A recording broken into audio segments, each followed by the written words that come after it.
comment ça se passe la prison et Sika Ozali? Non, namoni quelque chose un peu d'étrange, on a sali déjà 7 jours, mais contrairement à Nicolas sur le vers 2 heures, nayoki bato bazobeta porte makasi mpenza nafungola. Alors na telle 2 heures banene bazolinga décliner identité te ngai kaka nafungola porte nalimenda kufungola porte bino boza banene ofungola porte soko fungoli te tokopompe kisi fungola porte. Alors là j'ai compris que donc baza bato malamu te nafungoli porte te mais forcer porte au moins pendant 30 minutes il y en a fungola. Donc j'ai compris que les gens bato sikoyo na kati ya prison pour me faire demande. Alors namoni kaka bazobimisa bato na pavillon oyo nga nazali naza na pavillon 11 namoni bazobimisa bato mosusu natuni nga nazotikala awa balomino ozotikala mitokosala toya kozwa yo tokende kote tozokende baye kozwa ngai te. Alors na butu na vivre oyo nazovivre sikoyo. Donc elingi koloba ke na minute oyo na kati ya pavillon oza yo moko obe na kati ya cellule oza yo moko mesana kozala na bato yango ebangisi yo mwa ndambo? Bon nayebi te soki bato baza boni batikali je ne sais pas, mais en tout cas nayebi te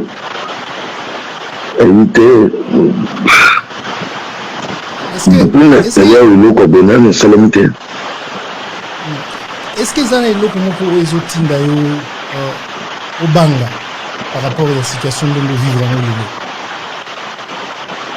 Non, kobanga comme tel en tout cas na motema na ngai naza nango te, mais seulement naza kodénoncer que ce qu'il y a des gens qui viennent dans ma vie puisque soki nafungolaka je sais pas eloko nini balinga basala. Donc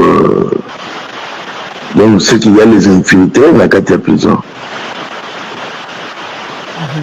Alors prison eza esika oyo il faut ozala en sécurité et que omoni makambo oyo ndenge ozobisa biso uti komona, est-ce que ezali na bato oyo ozosoupçonne ozokanisa ke balingi basala yo mabe na kati ya prison? Bon, je ne sais pas, na butu moyen na yo mona bango beza te, mais du moins je sais que derrière ce dossier c'est PPRD.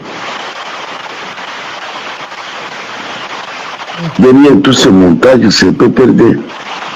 Mais qu'est-ce que... Alors maintenant oui. Derrière tout ce montage c'est PPRD, mais qu'est-ce que le PPRD a à voir avec viol au bazo accusé na mutu aportaki plainte? Non, c'est pour la jeu les alukouta. C'est alukouta, va fixer audience, et c'est le même public. C'est le même public. C'est un montage. Et ça, l'hôpital, dans le sens que, bon, on a jugé qu'on a jugé, on a mis devant le fait accompli avant procès. Donc, on a dit que la plainte, et ça, l'hôpital. Mais pour le moment, je ne peux pas entrer en ça. Pour le moment, je préfère même que la carrière fixé. C'est le juge. Le juge n'a pas apprécié vu les salamités. Ce n'est pas le fait que moi j'aime bien aller vite chez le juge. Le juge a le vasco et souvent c'est le viol. Mais me justifier devant les gens, non. D'accord, on comprend ça et c'est votre droit. Mais entre-temps, la situation où il y a les lots, est-ce que Meki ko benga va conduire à prison, Meki ko alerter bango, Meki ko sala signe, est-ce que ba yebi que la minute oyo ozo craindre pour la sécurité na yo? Oui, na Meki ko benga libanda, bato bayebi numéro ya ba soda, moi nanga moko yebi ba commanda, ba bengi depuis wana ata moko akomi awa te. Il y a quelqu'un qui m'a passé le numéro, il y a directeur de la prison. Alors, la BNP, ils ont sonné, mais n'évitez ce gars salali.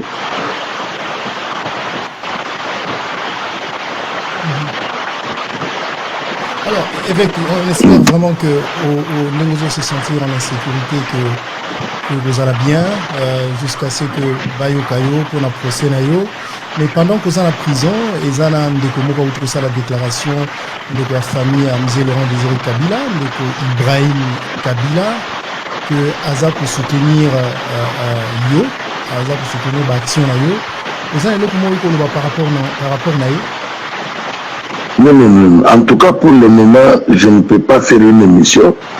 Pour le moment, moi, c'est le problème que je suis en train de vivre maintenant que je dénonce. Moi, je dénonce quelque chose qui vient, il y a Koussala Messikol, mais m'amener à une émission, vraiment, je suis un peu désolé. Si vous pouvez me limiter, là où nous avons dénoncé ce que vous allez bien que m'amener à une émission, n'étant je ne pense pas que je peux le faire. D'accord, c'est votre droit le plus légitime. Je respecte ce droit. Mais je voudrais quand même, avant au Kende, au Lobanaba, peut-être aux gens comme Roloba, rapport à la Congolais, de Swazolandao, peut-être, nous avons rapport à la sécurité,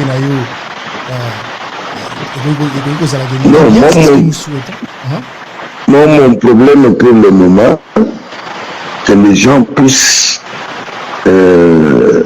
vulgariser le message. Il y a ce qui vient de m'arriver maintenant, c'est ce qui me préoccupe, c'est ce qui est important. C'est important. Puisque ce qu'on a formulé, je ne sais pas où il est qu'il y a. Est-ce que Koki, l'issue, ce qu'on a conclu pour rappeler Bissot et l'opinion où il vivre le pour conclure entretien à Bissot? Dans le but qu'on a été pour vivre quelque chose d'étrange, où il a mon quitté, ils allaient accueillir Batoubaye, ils ont forcé porte, ils ont fait là à 2h du matin, des gens inconnus. Alors là, je comprends qu'il y a des infiltrés ici à la prison. Donc, pour me faire du mal, c'est ce que moi je dénonce.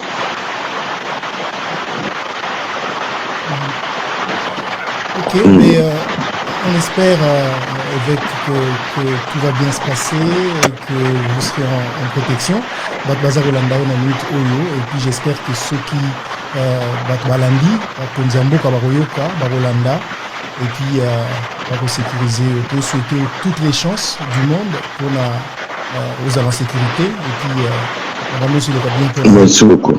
Merci, courage. Voilà, donc c'était l'évêque Mukuna en direct de Kinshasa. C'est à chaud qu'on vient de la voir. Est-ce que ce que l'évêque Mukuna dit est vrai? Est-ce que c'est faux? Je ne peux rien vous dire.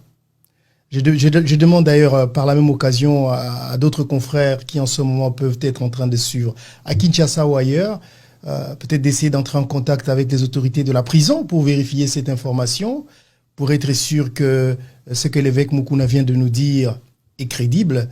Nous n'avons fait que notre travail de quelqu'un qui voudrait s'exprimer, voyant sa sécurité être menacée.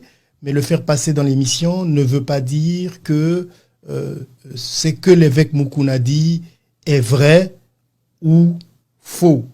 Nous avons essayé d'entrer en contact avec les autorités de la prison de Makala. Malheureusement, on n'a pas pu. Et compte tenu de l'urgence de cette information et de l'exclusivité. Nous avons donc voulu vous proposer ces images. Donc, comme vous voyez, c'est une affaire à suivre.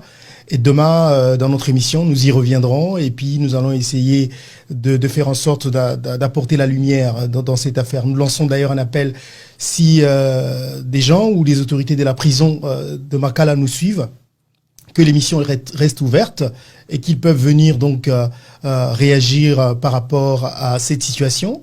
Et nous pensons également que Monsieur Mukuna, qui est un citoyen congolais qui est en prison, doit bénéficier de toute la sécurité dont il a besoin et il craint donc pour sa sécurité et pour sa vie. Voilà, donc nous avons fait ça. Nous allons continuer à vous informer sur ces sujets pour être sûr que la vérité soit connue de tous. Donc voilà un peu ce que nous voulions vous proposer dans cette émission assez particulière, assez spéciale à minuit de Washington DC, où je me trouve à